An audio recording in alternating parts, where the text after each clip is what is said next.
একটা মজার নিউজ বলি আপনাদেরকে। সৌদি আরবের রাজধানী রিয়াদের আরামকোতে সাম্প্রতিক হামলা ছিল একটি ইসরায়েলি ফলস ফ্ল্যাগ বা ভুয়া পরিচয়ে চালানো গোপন অপারেশন। ইরানের সামরিক সূত্র তাসনিম নিউজকে জানিয়েছেন, এই হামলার উদ্দেশ্য ছিল আঞ্চলিক দেশগুলোকে বিভ্রান্ত করা এবং ইরানে আক্রমণের দায় থেকে মনোযোগ সরানো। তাহলে একটা জিনিস চিন্তা করেন যে ইরানের উপরে দোষ দেওয়ার কারণে ইসরায়েল নিজেই হামলা করে সৌদি আরবের আরামকোতে, ঠিক আছে, যাতে সৌদি আরব ইরানের উপরে আরও ক্ষিপ্ত হয় এবং ইরানে হামলা করার জন্য উদ্বুদ্ধ করে যুক্তরাষ্ট্রের ইসরায়েলকে, এবং সারা বিশ্বে যেন এই জিনিসটা ফোকাস দেখাইতে পারে যে ইরান সৌদি আরবকে হামলা করতেছে বিভিন্ন জায়গায়।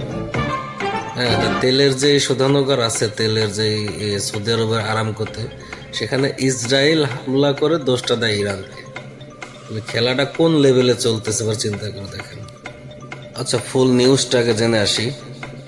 ইরান স্পষ্টভাবে ঘোষণা করেছে যে তারা এই অঞ্চলের সব আমেরিকান ও ইসরায়েলি সম্পদ এবং স্থাপনাগুলোকে লক্ষ্যবস্তু করে এবং ইতিমধ্যে অনেক জায়গায় হামলা চালিয়েছে।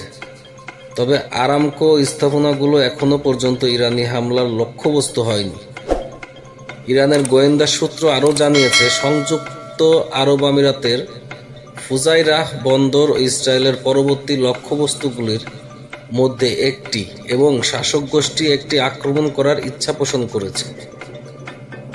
এর আগে খবরে বলা হয়েছিল, ইরানের ড্রোন সৌদি আরবের আরামকোর তেল শোধনাগারে আঘাত এনেছে।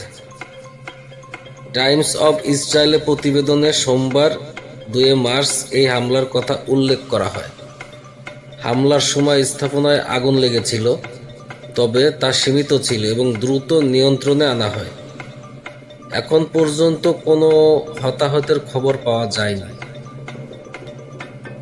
রাস তানুরা রিফাইনারি সৌদি আরবের পূর্বাঞ্চলীয় উপকূলে অবস্থিত এবং এটি মধ্যপ্রাচ্যের বৃহত্তম তেল শোধনাগার। জ্বালানি অবকাঠামোয় হামলার ঘটনায় মধ্যপ্রাচ্যে সংঘাত আরও ছড়িয়ে পড়ার আশঙ্কা করা হচ্ছে। ফলস ফ্ল্যাগ বা মিথ্যা পতাকা কৌশল হল এমন এক ধরনের গোপন অভিযান যেখানে প্রকৃত দায়িত্বরত পক্ষ না করে অন্য কোনো পক্ষ, সাধারণত শত্রু, এই হামলা চালিয়েছে বলে প্রচার বা দোষারোপ করা হয়।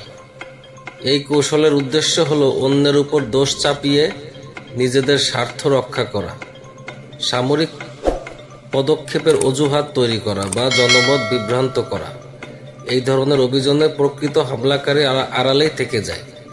তাহলে এবার চিন্তা করেন যে কত বড় পরিকল্পনা করতেছে এই ইরানের উপরে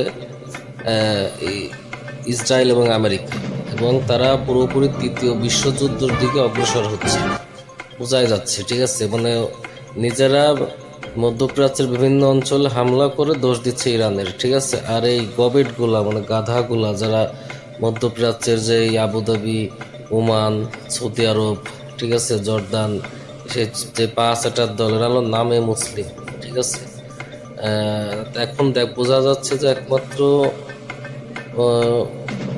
ইরানই মনে হচ্ছে যে আল্লাহর একটা দূত হয়ে এসেছে, ঠিক আছে। তাছাড়া এই শালা সব করে দালাল চাটুকার, ইহুদিদের দালাল।